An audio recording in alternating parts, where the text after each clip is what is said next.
کیا جن انسان کے جسم کو نقصان پہنچا سکتے ہیں؟ انٹلیکچوئل نقصان تو ہوتا ہے، اس کی وجہ سے بعض اوقات فزیکل بھی ہو جاتا ہے، مثلا ذہن کے اوپر حاوی ہوئے اور کوئی شخص چلتے ہوئے گر گیا، لیکن یہ اتنی انی نہیں مچی ہوئی ہے ورنہ روزانہ بینکوں سے چوریاں ہو جائیں۔ جن کے پاس جنات ہیں تو بھئی ٹھیک ہے، امریکہ نے جہاں پہ وہ پہاڑوں کی ٹنلز کے اندر سونا سٹور کیا ہوا ہے تو نکلوائیں، کوئی ڈلیاں ادھر لا کے دیں، IMF کا قرضہ اتاریں۔ بزرگ تو نہیں اتار سکے تو چلیں آپ بھی اتروا دیں یار، اتنی کوئی انی نہیں مچی ہوئی۔ آپ کی نظر میں تعویذ کی کیا حیثیت ہے؟ تعویذ لٹکانا تو یہ کوئی ثابت نہیں ہے۔ تعویذ سے مراد اگر نبی الاسلام کے تعویذات ہیں نا، وہ ہیں المعوذات، آخری 3 صورتیں جو بخاری میں ہے، نبی الاسلام 3 دفعہ پڑھ کے ہاتھوں پہ پھونک کے جسم پہ ملتے تھے، 3 پناہ دینے والی صورتیں، یہ اصلی تعویذات ہیں۔ یوٹیوب پہ میرا کلپ ہے نبی الاسلام کے تعویذات۔ یہ لٹکانا، پرچیوں پہ لکھنا نمبر، یہ سب کے سب بدعت ہیں جی، اس کا اسلام میں کوئی نہیں ہے۔ ارے بھائی عوام آج کل کے پیروں فقیروں پر بھروسہ کیوں کرتی ہے؟ اس لیے کہ پرانے پیروں فقیروں پہ بھی بھروسہ کرتے آئے آپ۔ یہ آج کل جعلی پیر، اور یہ ٹرم ہی غلط ہے بھائی، یہ شروع سے یہ سب کچھ ہی جعلی ہے۔ وہ ہمارے جو بھائی ہیں سائل ادیم صاحب، ان کو بھی ہم نے کہا تھا یار آپ کہاں پہ اللہ کے بندو، وہ کہتے ہیں جی جس کی جعلی موجود ہو تو اس کی اصل بھی ہوتی ہے، اس کا مطلب ہے کہ اصلی بزرگ بھی ہوتے تھے۔ تو میں نے ان کو بتایا کہ اللہ کے بندے اصلی جو ہیں وہ انبیاء ہوا کرتے تھے، ان کی نقلیں یہ اتارتے ہیں۔ اصل غلاف کعبہ تھا، انہوں نے قبر میں غلاف چڑھائے۔ سمجھ رہے ہیں نا میری بات؟ ہاں، اصل انبیاء کرام ہوتے تھے، ان کے وضو کا پانی صحابہ کرام نیچے گرنے نہیں دیتے تھے۔ اس کے بعد حضرت ابوبکر کے وضو کا پانی بھی کبھی کسی نے نہیں لیا۔ ہاں، آپ کے پیر فقیر جو ہے نا یہ تھوکیں ڈال ڈال کے آپ کو دے رہے ہیں، اور قبروں کو غسل دیا جاتا ہے، غلاف کعبہ اتار کے سال میں 2 دفعہ کعبے کو غسل دیا جاتا ہے، یہاں پہ مزارات کو غسل دیا جاتا ہے، اور وہاں غسل دینے والوں میں آپ کے سارے یہ وزراء شامل ہوتے ہیں، وہ خود گدیوں کے اوپر بیٹھے ہوئے، ہاں وہ نون لیگ سے ہوں، پیپلز پارٹی سے ہوں یا PTI سے ہوں، سارے اس امام کے اندر ننگے ہیں۔ تو وام کے بزرگان دین بھی یہی کچھ تھے، ان کے پچھلے بھی یہی تھے بھائی۔ یہاں پہ مولانا مودودی نے صحیح بات کی تھی کہ انڈیا پاکستان کے لوگوں نے اسلام قبول نہیں کیا، اسلام نے انہیں قبول کر لیا ہوا ہے کہ ٹھیک ہے تسی بھی کلمہ پڑھا ہے، چلو خیر ہے یار ہو گئے مسلمان۔ اسلام نہیں انہوں نے قبول کیتا، ہاں اسلام نے انہوں نے قبول کر لیا۔ میرے والد نے ایک مسجد اور مدرسہ اللہ کی راہ میں وقف کیا، اور ان کی خواہش ہے کہ ان کی قبر مدرسے میں بنائی جائے، ایک کونے میں مدرسے کے اندر جگہ طے بھی کی جا چکی ہے۔ والد صاحب کو سمجھائیں یار بچ جائیں، مطلب ایک نیکی کرنے کے بعد پھر ایک جاتے جاتے گناہ کر کے جا رہے ہیں۔ یہ عموماً ان کی نظر میں یہ ہوتا ہے کہ جب وہاں پہ ہماری قبر ہوگی تو کوئی راہ چلتے ہوئے کوئی فاتحہ پڑھ دے گا، کوئی یہ کر دے گا، اور بھائی کوئی بھی نہ پڑھے، آپ لاوارث بھی مر جائیں، ہاں اپنے اعمال ساتھ لے کے جائیں، ٹھیک ہے؟ مسلمانوں کی دعاؤں کا حصہ آپ کو ملے گا۔ ہمارے اوپر تو واجب ہے کہ ہر مرے ہوئے مسلمان کے لیے دعا کرنی، میں ہر اتوار کو یہاں بھی دعا کرواتا ہوں، ہم نماز میں بھی کرتے ہیں۔ یہ آپ کام نہ کریں، بخاری مسلم میں حدیث ہے نبی الاسلام نے قبروں پر مسجد بنانے سے منع کیا ہے۔ اس کے اوپر میری تفصیلی ویڈیو ہے، رپلائی ٹو مولانا طارق جمیل آن گنبد خضرا۔ یہ پورے کا پورا جو معاملہ مسجد نبوی سے اخذ کر کے اور یہ مزارات کا سلسلہ شروع ہوا، اس پہ میری ویڈیو دیکھ لیں، والد صاحب کو اللہ ہدایت دے آپ کے۔ ہمیں حضور اکرم صلی اللہ علیہ وآلہ وسلم پر کون سا درود پاک پڑھنا چاہیے جو افضل ہو؟ یہ درود ابراہیمی کا جو پہلا حصہ ہے نا، اللہم صلی علی محمد وعلی آل محمد، بہترین درود شریف ہے، اس کے اوپر میری تفصیلی ویڈیو ہے، سنن نسائی کے اندر موجود ہے۔ درود ابراہیمی تو خیر بخاری مسلم میں بھی آیا ہوا ہے، یہ سب سے بیسٹ ہے، یہ پڑھا کریں۔ فرض نماز کے سجدے میں حمد، درود اور توبہ کیسے کریں؟ جیسے نبی الاسلام نے کیے، بخاری مسلم میں حدیث ہے، نبی الاسلام سجدے میں پڑھتے تھے سبحانک اللہم ربنا وبحمدک اللہم اغفر لی۔ یہ اینڈ پہ آپ کو نماز والا ریسرچ پیپر مل جائے گا، اس میں یہ دعا لکھی ہوئی ہے، اس میں اللہ کی حمد بھی ہے، استغفار بھی ہے۔ اور مسلم میں ایک اور حدیث ہے کہ تم میں سے کوئی شخص سجدے میں اپنے رب کے سب سے زیادہ قریب ہوتا ہے تو لہٰذا سجدے میں خوب دعائیں مانگو۔ سجدے سے مراد نماز کا سجدہ ہے، یہ جو بعد میں سجدہ کرتے ہیں نا لادہ سے، وہ بدعت ہے۔ نماز کے سجدے میں آپ نے سنت دعائیں جو قرآن میں آئی ہیں احادیث میں وہ آپ مانگیں۔ قیامت میں جب حضرت محمد صلی اللہ علیہ وآلہ وسلم امتیوں کی شفاعت فرمائیں گے تو کیا وہ مسلمان شفاعت کے بعد بھی اپنے گناہوں کی سزا بھگتیں گے؟ نہیں، گناہ کی سزا بھگت رہے ہوں گے، اس سزا کے اندر نبی علیہ السلام تخفیف کروائیں گے، جو بخاری مسلم میں آیا کہ میں جہنم کی طرف جاؤں گا اور اس طرح لوگوں کو نکالوں گا۔ یعنی مثلاً اگر کسی کی سزا نعوذ باللہ 1,00,000 سال تھی اور نبی علیہ السلام کی شفاعت سے وہ 1,000 سال پہ آ گئی، اس طرح ہوگا۔ اور جو لوگ بالکل بریک ایون پہ کھڑے ہوں گے وہ میدان محشر میں شفاعت سے بخشے جائیں گے۔ کیا جماعت کے لیے امام کے آگے ہونا لازمی ہے یا موبائل میں کسی کی لائیو جماعت کے ساتھ شامل ہو کر پڑھ سکتے ہیں؟ یار یہ تو گاندھی صاحب نے ایک چوہا چھوڑا تھا، اللہ ان کو معاف کرے، اس طرح ہو سکتا ہے میرے بھائی؟ یہاں تو جماعت کے اندر جب آپ کی صفیں متصل نہ ہو تو پھر جماعت اسٹیبلش نہیں ہوتی. اور یہ لوگ کرتے ہیں, اس کو آپ مذاق نہ سمجھیں. لوگ یورپ امریکہ میں انہوں نے ریئل ٹائم خانہ کعبہ کی نماز لگائی ہوتی ہے اور اس کے پیچھے امام کعبہ کے پیچھے نماز پڑھ رہے ہوتے ہیں. بھائی ادھر کا ٹائم ڈیفرنٹ ہے, یہاں کا ڈیفرنٹ ہے, اور اس طریقے سے متصل وہاں تک صفیں بھی موجود نہیں ہے. اس طرح نہیں ہو سکتا بھائی. ایون یہ بھی نہیں ہو سکتا کہ ایک مسجد ہے اور اس محلے میں کوئی گھر ہے اور لوگ اپنے گھروں میں مسجد والے امام کے پیچھے نیت کر لیں. ایسے بھی نہیں ہوگا. صف کا متصل ہونا ضروری ہے. مولانا اسحاق کا لیکچر سنا تھا سترہ کے متعلق. وہ کہتے ہیں کہ نمازی ہاتھ کے ساتھ روکے, مطلب کہ ہاتھ کی جگہ کے آگے سے گزر سکتے ہیں. نہیں, یہ بالکل غلط مطلب ہے اگر انہوں نے لیا ہے. واللہ عالم, میں نے نہیں ویڈیو دیکھی. بھائی اگر سجدہ گاہ کے آگے سے گزرنے کی اجازت ہوتی تو سترے کا کانسیپٹ ہی ختم ہو جاتا. احادیث میں یہ لکھا ہوتا کہ ایک صف چھوڑ کر گزر جائے. سترے کا کانسیپٹ تو ہے ہی یہ ہے کہ آپ نمازی کے آگے سے نہیں گزر سکتے, ورنہ تو روکنے کی ضرورت نہیں تھی. یہ بتایا جاتا کہ اس صف سے نہ گزرے. تو اس سترے کا مطلب ہی یہ ہے کہ آپ نے سترے کے بغیر آگے سے نہیں گزرنا. سترے پہ میری بڑی تفصیلی ویڈیو ریکارڈ ہے. ایک کمزور روایت ہے ابو داؤد کے اندر, اس میں بھی جو الفاظ ہیں وہ یہ ہیں کہ اگر کوئی شخص ہاتھ میں پتھر پکڑے اور پورا زور لگا کے پھینکے تو جتنی دور جا کے گرے گا نا اتنی دور تک نمازی کے آگے سے بغیر سترے کے کوئی گزر نہیں سکتا, اس کے بعد گزر سکتا ہے. جی ہاں, اے بھی کمزور جو روایت. ہمارے نزدیک تو انفینٹ تک کوئی گزر نہیں سکتا جب تک وہ نمازی نظر آ رہا ہے آپ کو, الا یہ کہ آپ سامنے سترہ رکھے. اور یہ حکم خانہ کعبہ اور مسجد نبوی کے لیے بھی ہے, وہاں تو لوگ بے دھڑک گزر رہے ہوتے ہیں. جی ایتے جائز ہے. تو اس لیے میں نے تفصیلی ویڈیوز کے اوپر ریکارڈ کروائی ہے, وہ آپ دیکھ لیں. ہر لحاظ سے میں نے اس پہ ڈسکشن کی ہے. اللہ پاک کی طرف سے نکاح لازم ہوتے ساتھ سب سے پہلے کس ہستی کا نکاح پڑھایا گیا تھا اور کس نے پڑھایا تھا؟ سب سے پہلے ظاہر ہے کہ اما ابا کا ہی نکاح ہوا تھا, حضرت آدم اور حوا کا.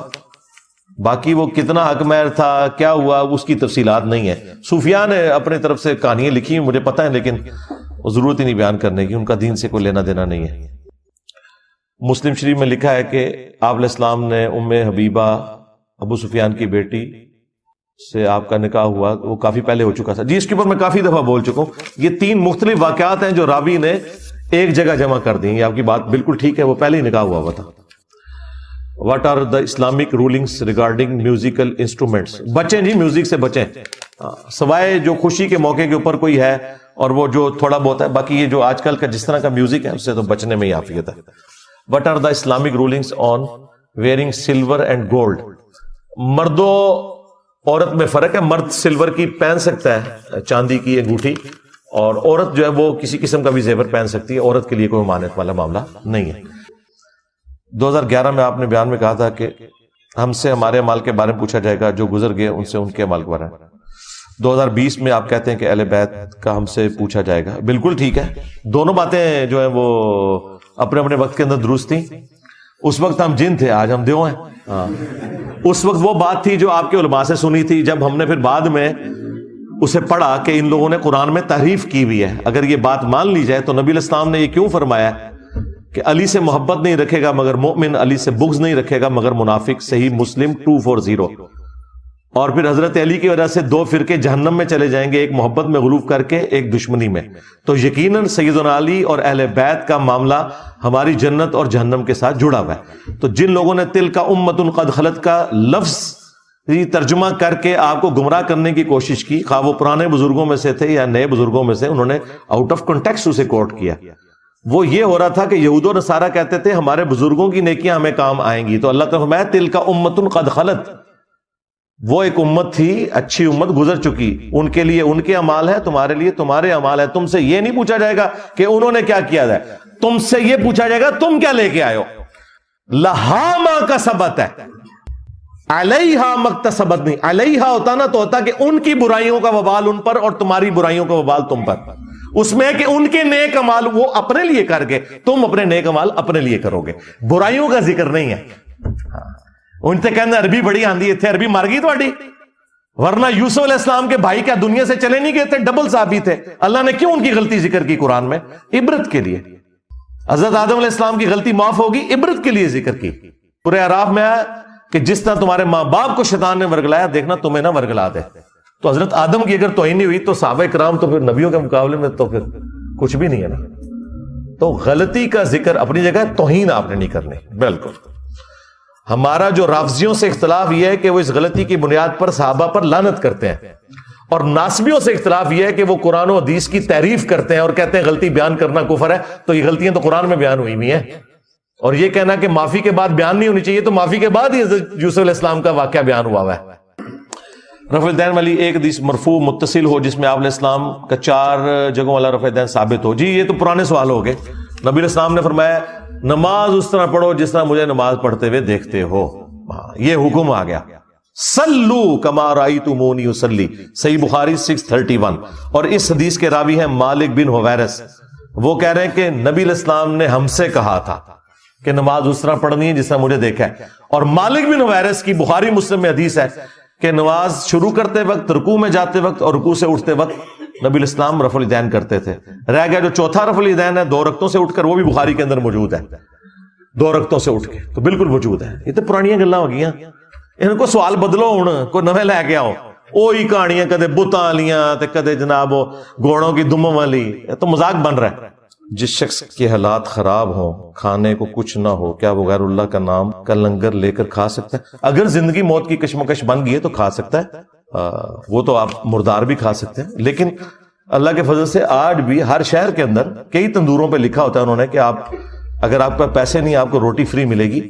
آج جیلم میں بھی اتنے دسترخوان چل رہے ہیں پورے ملک میں، میں نہیں سمجھتا پاکستان میں کوئی جگہ ہے جہاں پہ اس طرح کے دسترخوان نہ چل رہے ہوں، تو وہ اللہ کی رضا کی خاطر لوگ کرتے ہیں۔ باقی یہ مزارات کے اوپر بھی جو کھانا پینا ہے نا، کھانا اگر اللہ کے نام کا ہے تو اس کھانے کو ہم حرام نہیں سمجھتے، اس ایکٹیویٹی کو حرام سمجھتے۔ میں تو 11ویں کے کھانے کو بھی حرام نہیں سمجھتا۔ اگر کوئی کہتا ہے میں یہ اللہ کے نام کی دے رہا ہوں اور اس کا ثواب عبد القادر جیلانی کو پہنچ رہا ہے، تو ہمیں اس ایکٹیویٹی سے اختلاف ہے۔ میت کی طرف سے صدقہ تو ہو سکتا ہے، لیکن اگر وہ کہہ رہا ہے میں عبد القادر جیلانی کے نام کی دے رہا ہوں، پھر حرام ہو جائے گی۔ نبی صلی اللہ علیہ وآلہ وسلم نے فرمایا کہ قرآن حکیم کی تلاوت کیا کرو، قرآن اپنے پڑھنے والے کے لیے سفارش کرے گا۔ اور پھر آپ نے بالخصوص فرمایا کہ سورۃ البقرہ اور سورہ آل عمران یہ قیامت والے دن 2 پرندوں اور 2 بادلوں کی شکل میں چمکتے ہوئے، الزہراوین کے الفاظ ہیں، 2 چمکتے ہوئے بادلوں کی شکل میں ظاہر ہوں گی اور اللہ تعالیٰ سے جھگڑا کریں گی اس شخص کے حق میں جو ان کی تلاوت کیا کرتا تھا۔ یہ صحیح مسلم الفاظ ہیں۔ اور آپ علیہ السلام نے فرمایا کہ اپنے گھروں میں اس کی تلاوت کرو، جادوگر سورہ بقرہ کو نہیں پہنچ سکتے۔ اور صحیح مسلم شریف میں حدیث ہے کہ جس گھر میں سورہ البقرہ کی تلاوت کی جاتی ہے وہاں سے شیطان بھاگ جاتا ہے، شیاطین بھاگ جاتے ہیں۔ اور یعنی یہ جادوگروں کے اگینسٹ، شیاطین کے اگینسٹ یہ سورۃ البقرہ جو ہے یہ بڑی پرفیکٹ۔ اور مسلم شریف کے یہ بھی الفاظ ہیں کہ نبی علیہ السلام نے فرمایا کہ سورہ البقرہ کو پڑھنا برکت ہے اور اسے چھوڑ دینا حسرت ہے، یعنی اس کے اندر وہ فضائل ہیں کہ وہ کوئی محروم شخص ہی اس سے محروم رہے گا۔ بخاری و مسلم میں ایک اور حدیث ہے، سیدنا اسید بن حضیر رضی اللہ تعالیٰ عنہ کہتے ہیں کہ ایک رات میں سورہ بقرہ کی تلاوت کر رہا تھا تو میرے پاس ایک گھوڑا میرا بندھا ہوا تھا، تو اس نے بدکنا شروع کر دیا، تو میں نے تلاوت روک دی تو وہ بالکل سٹیبل ہو گیا۔ پھر میں نے تلاوت شروع کی، وہ بھی دکنا شروع ہو گیا، حتیٰ کہ وہ کہتے ہیں میرا ایک چھوٹا سا بیٹا جو پاس ہی لیٹا ہوا تھا یحییٰ، مجھے خطرہ ہوا کہ یہ گھوڑا اس پہ نہ چڑھ دوڑے، اتنا بد کے میں نے پھر تلاوت روک دی۔ تو میں بڑا پریشان ہوا کہ یہ سورہ البقرہ کی تلاوت کرنے سے یہ اس طرح کے ایفیکٹ کیوں آ رہے ہیں؟ یہ صحیح مسلم میں بھی ہے، بخاری میں بھی حدیث ہے۔ تو کہتے ہیں میں نے بائی چانس ہی جب نگاہ اٹھا کے دیکھا تو مجھے اپنے اوپر ایک بہت بڑا بادل نظر آیا جس میں کئی ایک چراغ روشن تھے، بیسیکلی وہ فرشتے تھے، اور جب میں تلاوت شروع کرتا تھا وہ بادل نیچے آ جاتا تھا اور اس کی وجہ سے گھوڑا بھی دکتا تھا۔ تو صبح کے وقت میں نے نبی علیہ السلام سے جب یہ واقعہ بیان کیا تو آپ علیہ السلام نے فرمایا وہ فرشتے تھے جو تمہاری تلاوت سننے کے لیے آئے تھے، اور اگر تم یہ تلاوت جاری رکھتے تو وہ زمین پہ بھی اتر آتے اور عام لوگ بھی ان کو دیکھ لیتے۔ پھر صحیح مسلم کے اندر ایک حدیث ہے کہ قرآن حکیم کی جو آیت اعظم ہے، آپ علیہ السلام نے ابی ابن کعب سے پوچھا کہ بتاؤ قرآن کی سب سے عظمت والی آیت کون سی ہے؟ تو انہوں نے کہا اللہ لا الہ الا هو الحی القیوم۔ نبی علیہ السلام اتنے خوش ہوئے کہ آپ نے اپنا مبارک ہاتھ ان کے سینے پہ مارتے ہوئے کہا کہ ابو منذر تمہیں تمہارا علم مبارک ہو، یعنی بڑی آبزرویشن ہے تمہاری کہ تم نے قرآن حکیم کی سب سے عظیم ترین آیت کو، یعنی نبی علیہ السلام کے بتائے بغیر انہوں نے آبزرو کر لیا کہ یہ آیت ہے۔ پھر وہ بخاری میں، وہ بھی سورۃ البقرہ میں ہے، آیت الکرسی آیت نمبر 255 ہے سورۃ البقرہ کی۔ پھر بخاری میں وہ بڑی لمبی حدیث ہے جو تو رات کے وقت وہ شیطان انسانی شکل میں آتا تھا، الٹیمیٹلی جب وہ پکڑا گیا تو اس نے پھر حضرت ابو ہریرہ کو چھٹکارے کے لیے اس نے کہا میں تمہیں ایک وظیفہ بتاتا ہوں، مجھے چھوڑ دو تم۔ ان کا میں تو نبی علیہ السلام کے پاس پیش کروں گا تمہیں۔ ان کو نہیں پتا تھا یہ شیطان ہے، انسانی شکل میں آیا تھا، کیونکہ اس ٹائم علم غیب نہیں ہوتا تھا، یہ تو بزرگوں کو بعد میں پتہ چل جاتا ہے نا. اب نبی علیہ السلام کے پاس جب آپ نے فرمایا تمہیں پتہ ہے یہ 3 راتوں سے جو تمہارا مہمان بنا ہوا تھا نا چوری کرنے کے لیے جو بیت المال کی آیا تھا وہ شیطان تھا. البتہ جو اس نے جاتے ہوئے یہ بات کی نا کہ قرآن حکیم میں ایک آیت ایسی ہے کہ اگر تم رات کو بسترے پہ جاتے وقت تلاوت کر لو تو صبح تک اللہ تعالیٰ تمہاری حفاظت پہ ایک فرشتہ معمور کر لے گا. تو وہ ہے تو جھوٹا تھا, اس نے بات سچی. تو اس سے ایک اصولی بات پتہ چل گئی کہ اگر کوئی جھوٹا شخص بھی صحیح بات کرے نا تو بات کو لینا چاہیے, بندے کو چھوڑ دینا چاہیے. پھر صحیح مسلم میں ایک حدیث ہے, حضرت جبرائیل علیہ السلام نبی علیہ السلام کے پاس بیٹھے ہوئے تھے تو اچانک آواز سنی انہوں نے, تو آسمان کی طرف سر اٹھایا تو کہا یا رسول اللہ صلی اللہ علیہ وآلہ وسلم, آج آسمان کا وہ دروازہ کھلا ہے جو آج سے پہلے نہیں کھلا, اور اس آسمان سے ایک فرشتہ نازل ہوا ہے جو یہ میرے پاس کھڑا ہے آپ کو سلام عرض کر رہا ہے, اور یہ اللہ کی طرف سے خاص خبر لے کے آیا ہے. تو پھر اس نے بتایا کہ اللہ تعالیٰ کی طرف سے آپ کو 2 نوروں کی بشارت ہو جو آپ سے پہلے کسی پیغمبر کو نہیں دیے گئے. نمبر 1 سورۃ الفاتحہ اور نمبر 2 سورۃ البقرہ کی آخری 2 آیات, آمن الرسول بما انزل الیہ من ربہ والمؤمن. اور صحیح بخاری اور مسلم دونوں میں حدیث ہے کہ جو یہ رات کے وقت سورہ البقرہ کی آخری 2 آیات پڑھ لے گا تو اس میں جو کچھ اس نے اپنے رب سے مانگا ہے اس کو عطا کر دیا جائے گا. وہ تجدید ایمان ہے, ٹھیک ہے, اس میں سب کچھ ایمانیات ہیں. پھر دعائیں ہیں اللہ سے, اعوذ باللہ من الشیطان الرجیم بسم اللہ الرحمن الرحیم, الف لام میم. اس کو ایسے ہی پڑھنا ہوتا ہے, الف لام میم نہیں ہے یہ, وہ اردو میں ہے, عربی میں ایسے ہی پڑھنا ہوگا. 3 سے 5 الف تک کھینچنا ہوگا, لام کو بھی اور میم کو بھی, اور لام اور میم چونکہ اس کا جنکشن ہے تو میم کے اوپر تشدید بھی ہے, غنہ بھی ہو رہا ہوگا اس اعتبار سے کہ میم کی آواز. تو یہ حروف مقطعات ہیں, اس کے اوپر بڑے لوگوں نے تب آزمائی کی ہے, بڑی کوششیں کی ہیں, سنیوں میں بھی شیعہ کے اندر بھی. ہمارے قریبی دوست ہیں شیعہ عالم دین ہیں ثاقب اکبر صاحب, جو ملی یکجہتی کونسل کے سیکٹری بھی ہیں, انہوں نے ایک پوری کتاب لکھی ہے حروف مقطعات کے اوپر. انہوں نے سارے اقوال جو اہل سنت کے ہاں بھی تھے, اہل تشیع کے ہاں بھی تھے, ان سب کے سب اقوال کو جمع کیا ہے. الٹیمیٹلی رزلٹ یہ ہے کہ یہ اللہ اور اس کے نبی علیہ السلام کے درمیان جو ہے کوڈ ورڈز ہیں, اور کچھ الفاظ کو تو ہم قرآن حکیم کی روح سے ان کا مطلب بھی جان سکتے ہیں. اور عربی میں اس وقت عربی لنگوسٹک کے اندر مستعمل تھا اس طرح کے کوڈ ورڈز یوز کرنا, تو اس لیے کبھی بھی مشرکین عرب نے اس کے اوپر اعتراض نہیں کیا کہ یہ اس کا مطلب بتایا جائے ہمیں, کیونکہ ان کے بھی کوڈ ورڈز چلتے تھے.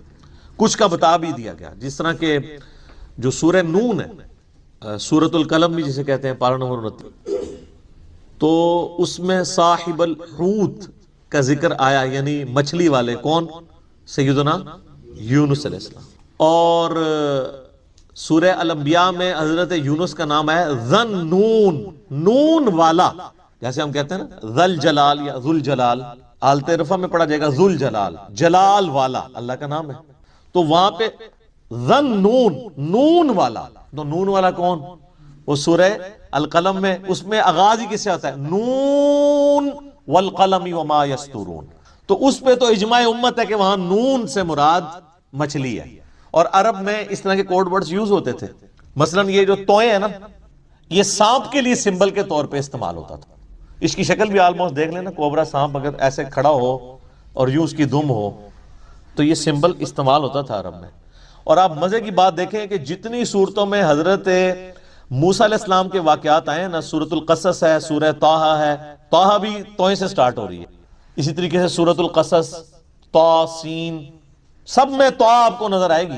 تو اس اعتبار سے کسی حد تک آئیڈیا, لیکن چونکہ یہ انٹرسٹ کی چیزیں ہیں, اس سے کوئی قرآن پاک کی تعلیمات میں فرق نہیں پڑتا. سورہ ال عمران کی آیت نمبر 7 ہے کہ محکمات ہیں اور متشابہات ہیں. محکمات جو ہیں وہ کتاب کی اصل ہے, ان کے اوپر توجہ دو, اور جو متشابہات ہیں ان کا معاملہ چھوڑ دو, ان کے اوپر ایمان لے کے آؤ. بس اللہ کے حضور دعا کرتے ہیں اہل ایمان, ربنا لا تزغ قلوبنا بعد اذ ہدیتنا وہب لنا من لدنک رحمہ انک انت الوہاب, آمین. تو اسی طریقے سے یعنی بڑے بڑے لوگوں نے, یعنی اہل تشیع جو ہیں وہ ذاکرین, علماء نہیں حرکت کرتے, ذاکرین الف لام میم سے آل محمد مراد لیتے ہیں. اور اسی طریقے سے بعض جو اہل علم ہے شیعہ اور سنیوں کے ہاں, وہ کہتے ہیں الف جو ہے یہ اللہ کے لیے ہے, اور جو میم ہے یہ محمد کے لیے ہے، اور لام جو ہے وہ جبریل کی جو لام ہے نا اینڈ پہ. اور وہ کہتے ہیں یہ چیز یعنی اسٹیبلش تھی کہ جب کوئی کسی کی طرف خط لکھتا تھا نا تو اس کے کوڈ ورڈ کے طور پہ جو لکھنے والا ہے اس کے نام کا بھی پہلا حرف لیا جاتا تھا، اور جس کی طرف لکھا جاتا ہے اس کے نام کا بھی پہلا حرف لیا جاتا تھا، اور جو بیچ میں میسنجر ہوتا تھا لے کے جانے والا اس کے نام کا آخری حرف ہوتا تھا. تو وہ بالکل فٹ ان بیٹھتا ہے. اللہ کا پہلا حرف الف اور محمد کا پہلا حرف میم صلی اللہ علیہ وآلہ وسلم، اور جبرائیل کا آخری حرف لام. تو یہ بڑے لوگوں نے اس کے اوپر کام کیا ہے. یعنی آپ کو پتا جنات کی پرواز بہت زیادہ ہے، اڑ سکتے ہیں، ان کو آکسیجن نہیں ضرورت زندہ رہنے کے لیے. تو نبی علیہ السلام کی بعثت سے پہلے جنات پرواز کر کے آسمانوں کے کناروں تک پہنچ جاتے تھے. وہاں فرشتوں کی آوازیں چھپ کے وہ جو ڈسکشن کر رہے ہوتے تھے کہ اللہ تعالیٰ نے ہمارے ذمہ یہ کام لگایا ہے وہ سنا کرتے تھے، اور آ کے دنیا کے کاہنوں کو جادوگروں کو بتا دیتے تھے. اسی لیے کچھ بات صحیح بھی نکل آتی تھی، کچھ غلط بھی مکس کر کے بتاتے تھے. تو یہ جنات کہتے ہیں کہ ایک تو ہم نے یہ قرآن سنا تو اب ہمیں پتا چلا کہ اچھا کچھ عرصے سے ہم جب آسمان کی طرف جاتے ہیں تو آسمان پہ سخت پہرے لگے ہوئے ہیں فرشتوں کے، جو ہمیں اوپر نہیں جانے دیتے اور قریب نہیں لگنے دیتے اور فرشتوں کی باتیں نہیں سننے دیتے، اور ہم پر شہاب ثاقب فائر ہونا شروع ہو جاتے ہیں، میٹرائٹس. اب پتا چلا کہ یہ آسمان اتنے پہرے میں کیوں تھا، کیونکہ جب پیغمبر آیا ہوتا ہے نا تو اللہ تعالیٰ پھر پیغمبر کی حفاظت کرتا ہے کہ پیغمبر کے ہوتے ہوئے کوئی غلط خبریں نہ مشہور کرے. من الجن، اے نبی علیہ السلام آپ فرما دیجئے کہ میری طرف وحی ہوئی ہے اس بات کی کہ بڑے غور سے سنا ہے قرآن کو جنات کی ایک جماعت نے. یعنی نبی علیہ السلام بیٹھے ہوئے تھے. یہ مسجد جن بھی موجود ہے خانہ کعبہ شریف سے واکنگ ڈسٹنس کے اوپر ہے. اب وہاں پہ مسجد جن بنا دی گئی ہے جہاں پہ نبی علیہ السلام بیٹھ کے یعنی وہ کسی درخت کے نیچے یا کسی ایک چھاؤں کے اندر بیٹھ کے نبی علیہ السلام قرآن پڑھ رہے تھے. تو جنات کی ایک جماعت وہاں سے گزر رہی تھی، انہوں نے قرآن سنا، ایمان لے آئے. تو پھر بعد میں جب وہ یعنی جگہ ہائی لائٹ ہوئی تو پھر وہ وہاں پہ مسجد بنا دی گئی. اس میں لوگ نوافل بھی پڑھتے ہیں، اور میں نے بھی الحمدللہ وہاں بارہا حاضری دی ہے. تو ظاہر انبیاء کرام کے جو اس طرح کے مقامات ہیں وہ اللہ تعالیٰ کی شاعر ہیں. اس میں جو اہل حدیث کا موقف ہے وہ بالکل غلط ہے، اور امام ابن تیمیہ کا بھی اس کے اوپر میرا ڈیٹیل لیکچر آ چکا ہے، میں آج اس ڈیٹیل میں نہیں پڑھتا. فَقَالُوا إِنَّا سَمِعْنَا قُرْآنًا عَجَبًا، تو انہوں نے آپس میں گفتگو کرتے ہوئے کہا کہ ہم نے تو آج ایک عجیب قرآن سنا ہے. یہدی الی الرشد، جو راہ دکھاتا ہے ہدایت کی طرف. فآمنا بہ، بس ہم ایمان لے آئے اس کتاب کے اوپر. مسلمان ابھی تک ایمان نہیں لا پا رہا. قرآن اس نے یعنی مردے بخشوانے کا ذریعہ بنایا ہوا ہے، حفظ کا ذریعہ بنایا ہوا ہے، محفل قرات کا ذریعہ بنایا ہوا ہے، لیکن قرآن کی تعلیمات کے اوپر ابھی تک اس کی توجہ نہیں ہے. اور ادھر جنات کو دیکھیں کہ ایک ہی دفعہ راہ چلتے ہوئے نبی علیہ السلام کو قرآن پڑھتے ہوئے سنا تو انہوں نے کہا یہ تو کتاب ہدایت کی طرف رہنمائی کرتی ہے، ہم بے شک اس کے اوپر ایمان لے آئے. وَلَن نُشْرِكَ بِرَبِّنَا أَحَدًا، اور ہم ہرگز شریک نہیں بنائیں گے اپنے رب کے ساتھ کسی اور ہستی کو. یعنی ایمان لانے کا مطلب ہی توحید ہے. ایمان لانے کا مطلب بزرگ بابوں کو ماننا نہیں ہے، توحید ہے، ایک اللہ کا تعارف. اور توحید بھی صرف اللہ کو ماننا نہیں، اللہ کی ماننا اور اللہ کے ساتھ کسی کو شریک نہ ٹھہرانا. اللہ کو تو سارے ہی مان رہے ہیں، مسئلہ ہے ہی سارا شرک ہے، مسئلہ سارا ہی ٹوٹل اوبیڈینس آف گاڈ کا ہے. تو پہلی جناب نبی علیہ السلام کی تلاوت نے ان کی کایا کلب کر دی. وَأَنَّهُ تَعَالَى جَدُّ رَبِّنَا مَتَّخَذَ صَاحِبَةً وَلَا وَلَدًا، اور بے شک ہمارے اعلیٰ و عرفہ رب کی یہ شان نہیں ہے کہ اس نے کسی کو اپنی بیوی یا بیٹا بنایا ہو. یہ ہم بھی پڑھتے ہیں نا جب سنا وَتَعَالَى جَدُّكَ، یہ وہی الفاظ جد ربنا، ہماری اونچی شان والے رب کی یہ شان ہی نہیں ہے کہ اس نے کسی کو اپنی بیوی بنایا ہو یا اپنا بیٹا بنایا ہو. یعنی بنیادی وہی توحید کی دعوت ہے نا. قل هو اللہ احد اللہ الصمد لم یلد ولم یولد ولم یکن له کفوا احد. وَأَنَّهُ كَانَ يَقُولُ سَفِيهُنَا عَلَى اللَّهِ شَطَطًا، اور یہ بھی راز کھل گیا کہ ہمارے احمق لوگ اللہ کے بارے میں ناروا باتیں کرتے رہے۔ ان کو بھی ان کے مولویوں نے گمراہ کیا ہوا تھا۔ جب انہوں نے اللہ کی بات سنی اللہ کے پیغمبر کی زبان مبارک سے، تو انہوں نے کہا یہ ہمارے بزرگ بابے ہمیں کیا کیا سکھاتے رہے ہیں۔ دیکھ لیں نا، وہ کہہ رہے ہیں نا کہ ہمارے جو بیوقوفوں نے ہمیں جو پٹیاں پڑھائی ہوئی تھی وہ تو کچھ اور تھی۔ اچھا آپ دیکھیں، آپ کو سیم اینالوجی یہ بھی نظر آئے گی ہمارے اس معاشرے کی بھی، کہ جب پہلی دفعہ کسی پہ حقیقت توحید آشکار ہوتی ہے تو وہ سب سے پہلے یہ کہتا ہے یار سانو کہڑے پاسے لایا سی انہوں نے، ساڑھے وڈیاں نے۔ تو اب وہ کہہ رہے ہیں کہ یعنی اس سے یہ لگ رہا ہے شاید وہ عیسائی تھے، کرسچن جن تھے، کیونکہ وہ کہہ رہے ہیں کہ ہمارے رب نے نہ تو بیوی کوئی بنائی ہے نہ کوئی بیٹا بنایا ہے۔ اس طرح کا کوئی عقیدہ تھا ان کا پہلے، یا کوئی اور ہستیوں کو شریک ٹھہراتے تھے۔ تو جیسے ہی قرآن سنا تو قرآن کی دعوت نے اپیل کیا، تو انہوں نے کہا کہ ہم پہ تو یہ بات بھی کھل گئی ہے، اے نبی فرما دیجئے میری طرف وحی کی گئی کہ جنوں کی ایک جماعت نے قرآن تلاوت کرتے ہوئے مجھے سنا، تو انہوں نے گفتگو کرتے ہوئے آپس میں کہا کہ ہم نے آج ایک عجیب قرآن سنا جو ہدایت اور رہنمائی، یعنی ہدایت کی طرف رہنمائی دیتا ہے، پس ہم اس پر ایمان لے آئے اور ہم ہرگز اپنے رب کے ساتھ کسی کو شریک نہیں ٹھہرائیں گے، اور یہ کہ ہمارا رب جو بڑی شان والا ہے اس نے نہ کسی کو بیوی بنایا نہ کسی کو بچہ، اور یہ کہ ہمارے احمق لوگ اللہ کے بارے میں ناروا باتیں رکھتے ہیں۔ وَأَنَّا ظَنَنَّا أَن لَّن تَقُولَ الْإِنسُ وَالْجِنُّ عَلَى اللَّهِ كَذِبًا، اور ہم تو یہ خیال کیے ہوئے تھے کہ انسان اور جن اللہ کے بارے میں کبھی جھوٹ بول ہی نہیں سکتے۔ اتنے بڑے بڑے بزرگ کیسے جھوٹ بول سکتے ہیں؟ یہ وہی بات آ گئی ہے۔ یعنی جنات نے کہا کہ ہم سمجھتے تھے کہ جن اور انسان جو کچھ اللہ کے بارے میں عقیدے بتا رہے ہیں، اللہ تو ان کا خالق ہے، یہ کیسے ہو سکتے ہیں وہ اللہ کے بارے میں جھوٹ بولتے ہوں؟ یہاں پہ بھی لوگ کہتے ہیں نا جی اللہ نے بزرگوں نے عطا کیتا ہے، جی اے بزرگ جو کچھ کر دینے اللہ نے ان کو قدرت دی ہوئی ہے۔ تو جنات کہتے ہیں جب ہم نے نبی الاسلام کا توحید بھرا قرآن سنا تو ہم اس سوچ میں پڑھ کے یہ ہو سکتا ہے کہ کوئی جن اور انسان بھی اللہ پہ جھوٹ بولے؟ تو حقیقت ہے کہ جن اور انسان جھوٹ ہی بول رہے ہیں۔ وَلَا تَقُولُوا عَلَى اللَّهِ إِلَّا الْحَقِّ، مت کہا کرو اللہ کے بارے میں سوائے وہ بات کے جو حق پہ مبنی ہے۔ اور اس طریقے سے جھوٹ بولنا کہ ہر وہ عقیدہ امت کو بتانا جو اللہ اور اس کے محبوب علیہ السلام نے نہیں بتایا، یہ اللہ پر جھوٹ باندھنا ہے۔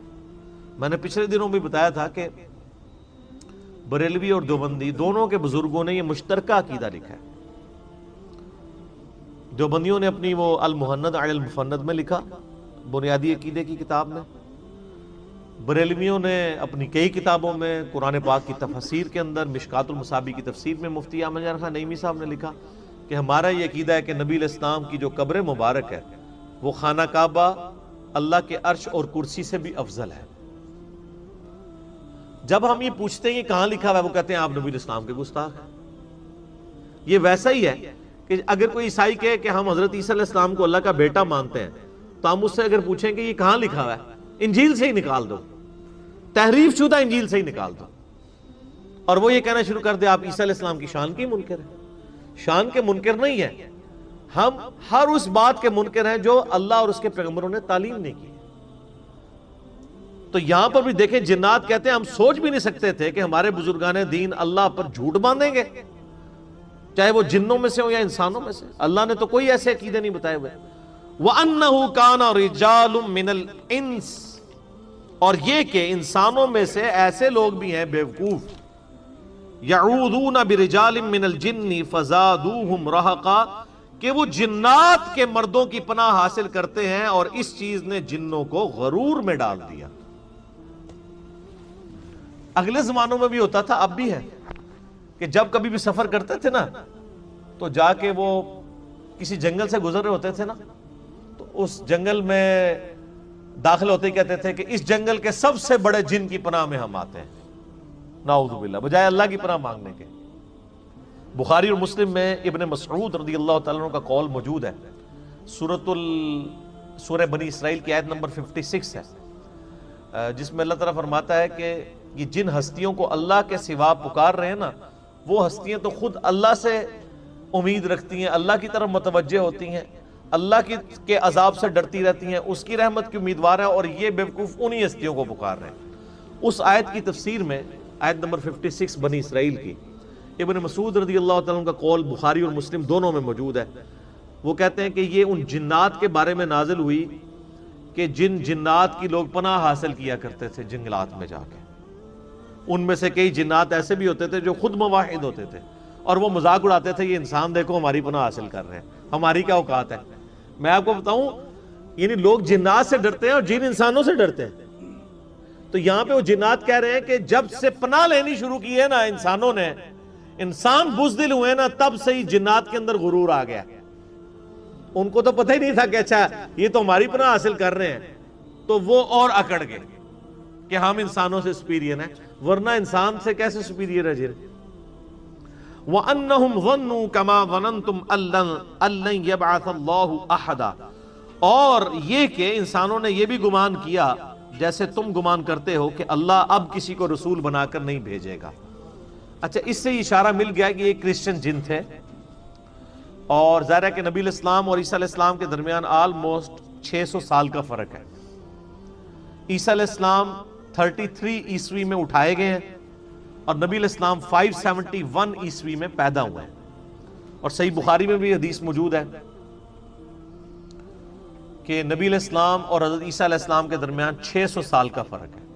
اسے فترت کا پیریڈ کہتے ہیں، ایسا پیریڈ جس میں کوئی پیغمبر مبعوث نہ ہوا ہو، پوری دنیا میں کوئی پیغمبر نہیں آیا ان 600 سالوں میں۔ سورۃ المائدہ میں بھی اس کا ذکر موجود ہے کہ اب ایک فترت کے پیریڈ کے بعد ہمارے پیغمبر آ گئے ہیں، ایسا نہ ہو کہ تم یہ کہو کہ ہمارے پاس کوئی ڈر سنانے والا نہیں آیا، تو ہم نے ڈر سنانے والا اور خوشخبری سنانے والا تمہارے پاس محمد رسول اللہ صلی اللہ علیہ وآلہ وسلم کی مبارک ہستی کی فارم میں بھیج دی ہیں، تم ان کے اوپر ایمان لاؤ۔ تو اس کو کہتے ہیں فترت کا پیریڈ۔ یہ فترت تا کے ساتھ ہوتی ہے، توئیں کے ساتھ نہیں، تو کے ساتھ نہیں ہوتی۔ تا 2 نقطوں والا، فا 2 نقطوں والا تے، را اور تا۔ ایک فطرت ہے، وہ کہتے ہیں نیچر کو، یہ فترت لفظ ہے۔ فترت کا مطلب ہے گیپ والا پیریڈ، جیسے ہم نبی علیہ السلام کے ماں باپ کو اہل فترت میں شمار کرتے ہیں، اس پیریڈ میں جس پیریڈ میں کوئی ڈر سنانے والا ان کے پاس نہیں آیا، لہذا ان کو کافر نہیں کہا جائے گا بلکہ ان کو اہل فترت کہا جائے گا۔ تو وہ کہتے ہیں کہ انسانوں اور جنوں نے تو یہ گمان کیا ہوا تھا کہ اب شاید کوئی پیغمبر آئے گا ہی نہیں۔ وَأَنَّا لَمَسْنَا السَّمَاءَ فَوَجَدْنَاهَا مُلِئَتْ حَرَسًا شَدِيدًا وَشُهُبًا، تو سنو ہم نے ٹٹولنا چاہا آسمان کو تو ہم نے سخت پہروں اور شہاب ثاقب سے بھرا ہوا پایا۔ یعنی آپ کو پتا جنات کی پرواز بہت زیادہ ہے، اڑ سکتے ہیں، ان کو آکسیجن نہیں ضرورت زندہ رہنے کے لیے۔ تو نبی علیہ السلام کی بعثت سے پہلے جنات پرواز کر کے آسمانوں کے کناروں تک پہنچ جاتے تھے، وہاں فرشتوں کی آوازیں چھپ کے وہ جو ڈسکشن کر رہے ہوتے تھے کہ اللہ تعالیٰ نے ہمارے ذمہ یہ کام لگایا ہے، وہ سنا کرتے تھے اور آ کے دنیا کے کاہنوں کو، جادوگروں کو بتا دیتے تھے۔ اسی لیے کچھ بات صحیح بھی نکل آتی تھی، کچھ غلط بھی، مکس کر کے بتاتے تھے۔ تو یہ جنات کہتے ہیں کہ ایک تو ہم نے یہ قرآن سنا تو اب ہمیں پتا چلا کہ اچھا کچھ عرصے سے ہم جب آسمان کی طرف جاتے ہیں تو آسمان پہ سخت پہرے لگے ہوئے ہیں فرشتوں کے، جو ہمیں اوپر نہیں جانے دیتے اور قریب نہیں لگنے دیتے اور فرشتوں کی باتیں نہیں سننے دیتے، اور ہم پر شہاب ثاقب فائر ہونا شروع ہو جاتے ہیں، میٹرائڈز۔ اب پتا چلا کہ یہ آسمان اتنے پہرے میں کیوں تھا، کیونکہ جب پیغمبر آیا ہوتا ہے نا تو اللہ تعالیٰ پھر پیغمبر کی حفاظت کرتا ہے کہ پیغمبر کے ہوتے ہوئے کوئی غلط خبریں نہ مشہور کرے، اور یہ اب قیامت تک کے لیے پہرا ہے۔ اب جنات کے اوپر بین ہو گیا۔ تو اب ذرا ان کی ذرا ٹیکنیکل گفتگو سنیں۔ وہ کہتے ہیں اچھا اب پتا چلا کہ یہ جو آسمان پہرے میں تھا اور وہاں پہ شہاب ثاقب ہم پہ فائر ہو رہے تھے، راکٹ اللہ کی طرف سے، وہ اس لیے تھے وَأَنَّا كُنَّا نَقْعُدُ مِنْهَا مَقَاعِدَ لِلسَّمْعِ، اور اس سے پہلے تو ہم بڑے آرام سے ان مقامات پر جایا کرتے تھے اور باتیں کان لگا کے سنا کرتے تھے، لیکن اب کیا حالت ہے؟ فَمَن يَسْتَمِعِ الْآنَ، اب اگر ہم سننے کی کوشش کرتے ہیں يَجِدْ لَهُ شِهَابًا رَصَدًا، تو ہم میں سے کسی نہ کسی کے اوپر شہاب ثاقب داغ دیا جاتا ہے۔ وَأَنَّا لَا نَدْرِي أَشَرٌ أُرِيدَ بِمَنْ فِي الْأَرْضِ، ہمیں نہیں پتا کہ اب یہ جو کچھ ہونے جا رہا ہے اس سے اللہ تعالیٰ نے زمین میں کسی شر کا ارادہ کر لیا ہے کہ زمین کو تباہ و برباد کرے گا، ام اراد بہم ربہم رشدا، یا ان کے رب نے یہ ارادہ کیا ہے کہ لوگوں کی ہدایت کا کوئی بندوبست کیا جائے۔ یار کتنے سمجھدار یہ جنات تھے، آپ ذرا ڈسکشن کا لیول دیکھیں، یہ بڑی ٹیکنیکل گفتگو انہوں نے کی ہے کہ اگر آسمان کے اوپر پہرے لگا دیے گئے ہیں، کسی کو اوپر نہیں جانے دیا جا رہا، اس کا مطلب ہے کہ اللہ تعالیٰ نے کوئی بہت بڑا فیصلہ کر دیا۔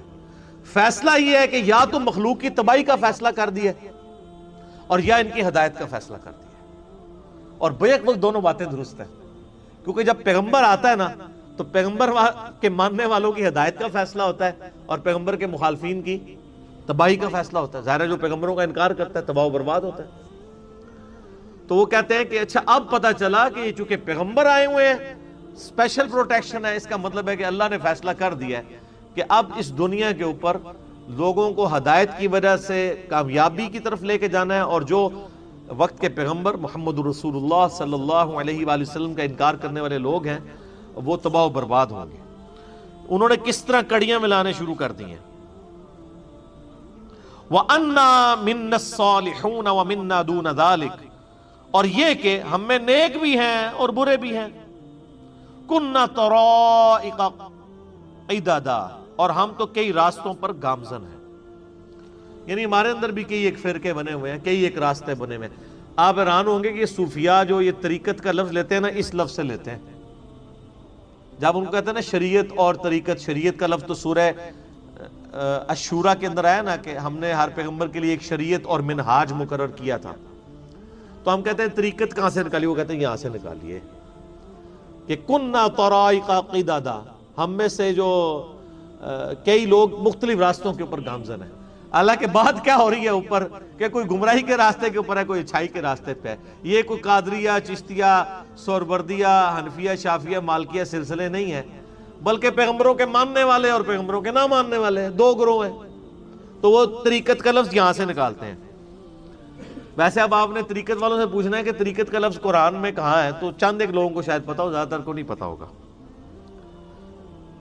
وَأَنَّا، اور یہ کہ آپ دیکھیں وہ چل رہا ہے وہی چیز، اور یہ کہ وَأَنَّا ظَنَنَّا أَن لَّن نُعْجِزَ اللَّهَ فِي الْأَرْضِ، اور یہ کہ اب ہمیں یہ یقین ہو گیا ہے کہ ہم زمین میں اللہ کو عاجز نہیں کر سکتے، وَلَن نُعْجِزَهُ هَرَبًا، اور نہ ہم اللہ سے بھاگ کر کہیں جا سکتے۔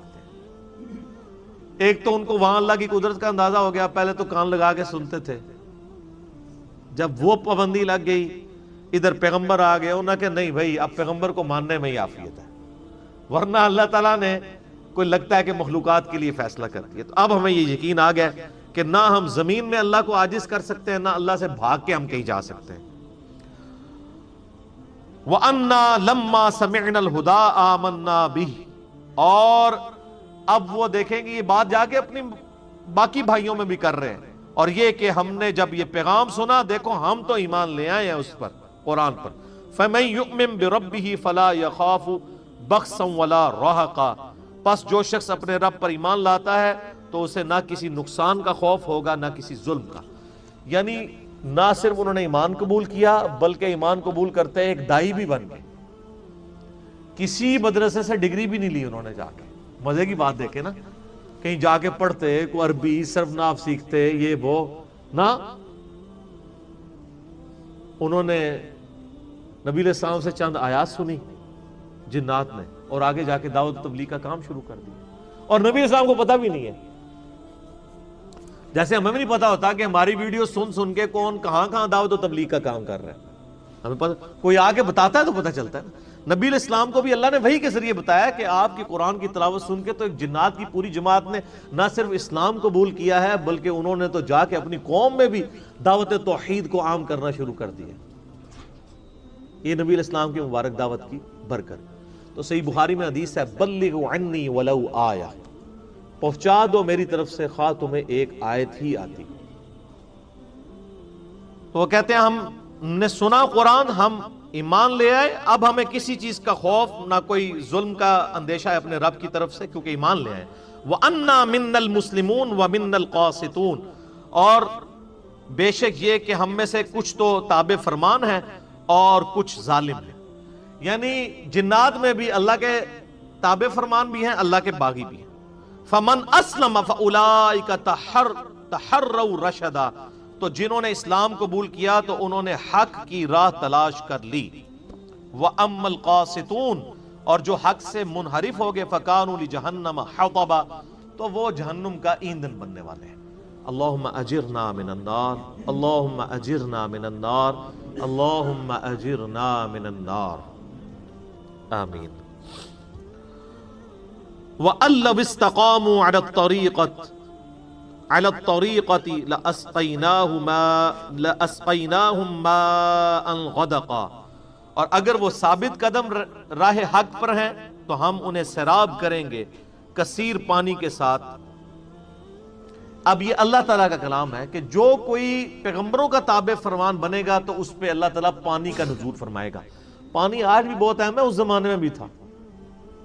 وہ پنجابی کے اندر نا کہ جڑا کسان ہوتا ہے نا، کسان وہ دی اللہ نال پائی والی ہوندی ہے، وہ ہر وقت اللہ کے ساتھ تعلق میں رہتا ہے. خصوصاً بارانی زمین والا کسان، وہ محنت کرتا ہے، ہل چلاتا ہے، پھر بیج بوتا ہے، پھر کہتا ہے یا اللہ تو نے بارش نازل فرمانی ہے، تبھی اس میں سے کچھ نکلے گا نا. تو اللہ تعالیٰ فرما رہا ہے کہ اگر ثابت قدم رہیں حق پر تو اللہ تعالیٰ پانی کے ذریعے سیراب کرتا ہے، یعنی تمہیں کھیت عطا فرمائے گا، پھل عطا فرمائے گا، تمہارا رزق کی فراوانی ہو جائے گی اگر تم اللہ کا راستہ اختیار کرو گے. لِنَفْتِنَهُمْ فِي، تاکہ اللہ تعالیٰ آزمائش کرے اس میں ان کی. وَمَنْ يُعْرِضْ عَنْ ذِكْرِ رَبِّهِ، اور جو کوئی اپنے رب کے ذکر سے روگردانی کرے، يَسْلُكْهُ عَذَابًا صَعَدًا، تو وہ اسے داخل کرے گا سخت عذاب کے اندر. یہ سائملٹینیس کنٹراسٹ ہے. دنیا میں عذاب آئے نہ آئے، آخرت کا بڑا عذاب تو آنا ہے اللہ کے نافرمانوں کے اوپر، پیغمبروں کی روگردانی کرنے والوں کے اوپر. اب وہ اہم ترین آیت آ رہی ہے، سورۃ الجن آیت نمبر 18. وَأَنَّ الْمَسَاجِدَ لِلَّهِ فَلَا تَدْعُوا مَعَ اللَّهِ أَحَدًا، اور یہ کہ مسجدیں اللہ ہی کے لیے ہیں، پس مت عبادت کرو اللہ کے ساتھ کسی کی. یہ تو ترجمہ کیا ہوا ہے بریلویوں نے، لیکن لفظی ترجمہ یہ نہیں ہے اس کا. وَأَنَّ الْمَسَاجِدَ لِلَّهِ، اور یہ کہ بے شک مسجدیں اللہ ہی کے لیے ہیں. فَلَا تَدْعُوا، تو مت دعا دو، مت پکارو. دعا کہتے ہیں پکارنے کو. مَعَ اللَّهِ أَحَدًا، اللہ کے ساتھ کسی ایک کو بھی مت پکارو. اب وہ چونکہ پکارنے والے ہیں تو ترجمہ انہوں نے عبادت کر دیا ہے کہ کوئی یہ آیت پیش کرے کہ اللہ کے ساتھ تو کسی کو نہیں پکارا جاتا، وہ کہتے ہیں تو ہم بھی تو اللہ کی عبادت کرتے ہیں نا، تو ترجمہ عبادت کر دیا. یہ بہت بڑی تحریف ہے. ہاں اگر یہ کہتے ہیں نا اللہ کے ساتھ کسی کو نہ پکارو اور بریکٹ میں عبادت کر دیتے ان معنوں میں کہ پکار بھی عبادت ہے. وہ تو حدیث ہے نا ابو داؤد کے اندر، سنن نسائی میں اور ابن ماجہ میں، الدعاء هو العبادہ، دعا ہی تو عبادت ہے. پھر نبی الاسلام نے آیت تلاوت کی، ان الذین یستکبرون عن عبادتی. اس سے پہلے آیت وہ پڑھی، ادعونی استجب لکم، اے میرے بندو مجھ سے مانگو میں عطا کروں گا. اور یہ آیت چلتی ہے سورۃ المومن کی آیت نمبر 60. ان الذین یستکبرون عن عبادتی، جو لوگ میری اس عبادت سے تکبر کرتے ہیں، یعنی مجھے پکارنے سے روگردانی کرتے ہیں، میں ذلیل و خوار کر کے انہیں دوزخ میں داخل کروں گا. وَلِعَوْذُ بِاللَّهِ تعالی. تو یہ نبی الاسلام نے خود آیت تلاوت کر کے بتایا، الدعاء هو العبادہ. پہلے یہ حدیث بیان کی، پھر ساتھ یہ آیت پڑھی کہ پکارنا ہی عبادت ہے. اس لیے آپ دیکھ لیں پکارنے کی عبادت اتنی بڑی عبادت ہے کہ اس کو علیحدہ سے اللہ نے ذکر کیا، ایاک نعبد و ایاک نستعین. عبادت اللہ کی، اور عبادت کی اعلیٰ ترین شکل دعا کے لیے غیب میں کسی ہستی کے بارے میں عقیدہ رکھنا کہ وہ آپ کی مدد کو پہنچے گا اللہ کے ساتھ. تو اس کے اوپر میرے کئی کلپ، پچھلے دنوں میرا ایک نیا کلپ ابھی ریکارڈ ہوا ہے، یا رسول اللہ انظر حالنا پر صحیح عقیدہ. اس سے پہلے ڈیٹیل لیکچر ہے دعا صرف اللہ ہی سے، اسی کی ایکسٹینشن ہے. یہ مسئلہ نمبر 3 تھا، وہ مسئلہ نمبر 43 ہے، وسیلہ اور توسل کے صحیح احکام و مسائل. کہ پکارنا اللہ کو ہے، اللہ کے علاوہ کسی اور ہستی کو پکارا گویا آپ نے اسے معبود مان لیا. مدد کے لیے اگر پکارا، ویسے پکار سکتے ہیں، ہم نماز میں پکارتے ہیں السلام علیکہ ایھا النبی، اے نبی آپ پر سلام ہو، لیکن ہم المدد یا رسول اللہ تو نہیں کہہ رہے ہوتے. مدد کے لیے پکارنا منع ہے. صرف پکارنے میں کوئی حرج نہیں، مدد کے لیے پکارنا وہ قرآن پاک میں آ گیا. اَمَّن يُجِيبُ الْمُضْطَرَّ إِذَا دَعَاهُ وَيَكْشِفُ السُّوءَ وَيَجْعَلُكُمْ خُلَفَاءَ الْأَرْضِ أَإِلَٰهٌ مَّعَ اللَّهِ، بھلا بتاؤ تو کون مصیبت اور اضطراب میں گھرے ہوئے شخص کی تکلیف کو دور کرتا ہے، فریاد کو سنتا ہے اور اس سے تکلیف دور کر دیتا ہے، اور تمہیں زمین پر اگلوں کا خلیفہ کرتا ہے، کیا اللہ کے ساتھ کوئی اور معبود بھی ہے؟ یعنی جس کو تم اللہ کے علاوہ پکار رہے ہو معبود ہی ہے، چاہے بندہ سمجھ کے پکار رہے ہو چاہے اسے رب سمجھ کے پکار رہے ہو، تو جھگڑا ہی نہیں ہے. اللہ کے علاوہ کسی کو پکارنا ہی نہیں. میں اسی لیے کرتا ہوں، یہ تو جھگڑا ہی نہیں ہے کہ مولا علی کو اختیار ہے یا نہیں ہے. مولا علی کو اگر اختیار ہوتا بھی تب بھی کوئی مولا علی کو پکارے گا تو مشرک ہوگا. وَإِذْ صَرَفْنَا إِلَيْكَ نَفَرًا مِّنَ الْجِنِّ، اب وہ بات آ رہی ہے جو بخاری مسلم میں بھی واقعہ ڈیٹیل سے آتا ہے کہ جنات کے اوپر پابندی لگا دی گئی تھی کہ وہ ملائے اعلیٰ کی گفتگو نہیں سن سکتے تھے. نبی علیہ السلام کے آنے سے پہلے جنات جو ہے وہ آسمانوں کی طرف بلند ہو کے فرشتوں سے باتیں چرا کے نجومیوں کو بتا دیا کرتے تھے، لیکن جب وہ روک قائم ہوئی نا تو اس سے ان کے کان کھڑے ہوئے کہ دنیا میں کوئی بہت بڑا واقعہ ہو گیا ہے کہ جو ہمیں پہلے رسائی حاصل تھی اب وہ بیریئر لگ چکے ہیں. وہ بیریئر کیوں لگائے گئے تھے؟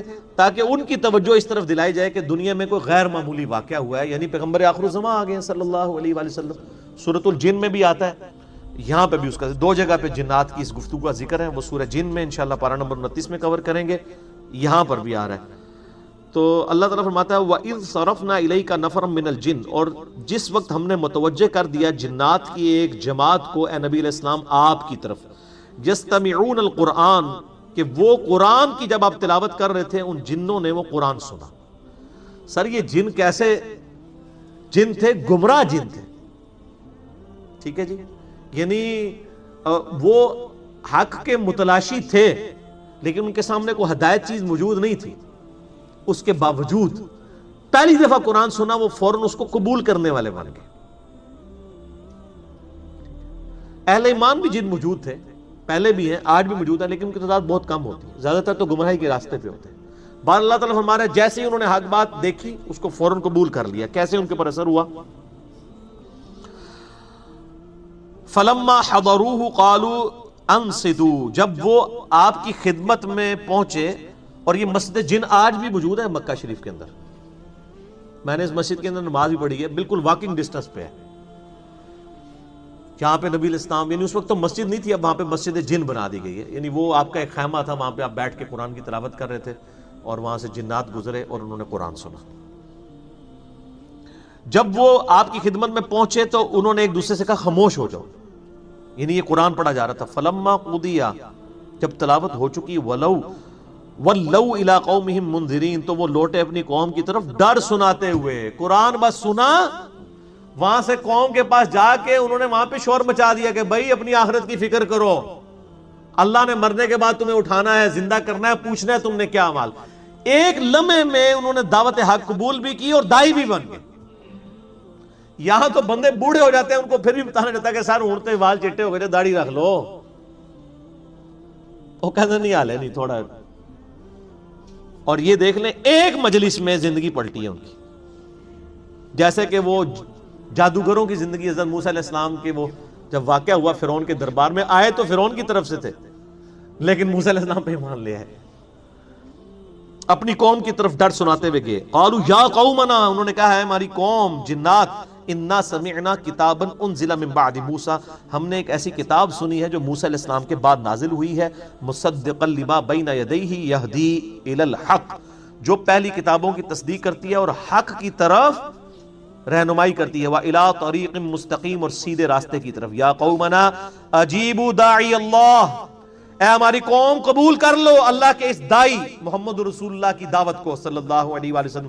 وَآمِنُوا بِی، اور ایمان لے آؤ. وہ خود تو ایمان لے آئے، انہوں نے کہا تم بھی ایمان لے کر آؤ. یغفر لکم من ذنوبکم، وہ بخش دے گا تمہارے گناہوں کو. وَيُجِرْكُم مِّنْ عَذَابٍ عَلِيمٍ، اور تمہیں عذاب علیم سے، دردناک عذاب سے نجات دے گا. وَمَن لَّا يُجِبْ دَاعِيَ اللَّهِ، اور جو کوئی قبول نہیں کرے گا اللہ کی دائی کی دعوت فلیس بمعجز فی الارض، تو یاد رکھو وہ اللہ کو عاجز نہیں کر سکتا زمین میں، ولیس لہ من دونہ اولیاء، پھر اس کا کوئی مددگار بھی نہیں ہوگا اللہ کے مقابلے میں۔ یعنی ہم نے تو اسلام قبول کر لیا، اگر تم اسلام قبول نہیں کرو گے اللہ کا کچھ نہیں بگاڑ سکو گے، اپنا ہی بیڑا غرق کر لو گے۔ اولئک فی ضلال مبین، پھر ایسے لوگ ہوں گے کھلی گمراہی میں۔ اولم یروا ان اللہ الذی خلق السماوات والارض، کیا لوگوں نے نہیں دیکھا کہ اللہ تعالیٰ نے آسمان اور زمین کو پیدا کیا؟ ولم یعی بخلقہن بقادر علی ان یحیی الموتى، اور اللہ تعالیٰ کو کوئی تھکان محسوس نہیں ہوئی یہ سب کریشن کرتے ہوئے، وہ اس پر بھی قادر ہے کہ مردوں کو زندہ کر دے۔ بلا، کیوں نہیں، انہ علی کل شیء قدیر، بے شک وہ ہر چیز پر قدرت رکھتا ہے۔ وَيَوْمَ يُعْرَضُ الَّذِينَ كَفَرُوا عَلَى النَّارِ، جب منکرین کو، انکار کرنے والوں کو قیامت والے دن پیش کیا جائے گا آگ کے اوپر، اللہ تعالیٰ ان سے فرمائے گا الیس ھذا بالحق، کیا یہ سچائی نہیں ہے؟ تم دنیا میں کہتے تھے یہ اگلے لوگوں کی کہانی ہے، اب یقین آیا، پتہ چل گیا یہ سچائی ہے۔ اس لیے دنیا میں لوگ کہتے ہیں نا جی اگے جاؤں گے تو پتہ لگ جائے گا، تو میں یہ کہنا اگے جاؤ گے تو لگ پتہ جائے گا، یہ وہی لگ پتہ کی ہے، الگ پتہ کی عربی ہے یہ، الیس ھذا بالحق، کیا یہ سچ نہیں ہے؟ قالوا بلا وربنا، وہ کہیں گے اے اللہ تیرے رب ہونے کی قسم واقعی سچ ہے، لیکن کوئی فائدہ نہیں ہونا، دنیا میں تو جا نہیں سکتے۔ قال فذوقوا العذاب بما كنتم تکفرون، تو اللہ تعالیٰ فرمائے گا نہیں اب تو چکھو عذاب جو تم دنیا میں انکار کیا کرتے تھے۔ فاصبر كما صبروا كما صبر اولو العزم من الرسل، اے نبی علیہ السلام آپ اسی طرح صبر کیجئے جس طرح کہ اگلے اولو العزم پیغمبروں نے بھی اپنے دشمنوں کے خلاف دعوت حق کے دوران ان کو صبر کرنا پڑا، آپ بھی مشرکین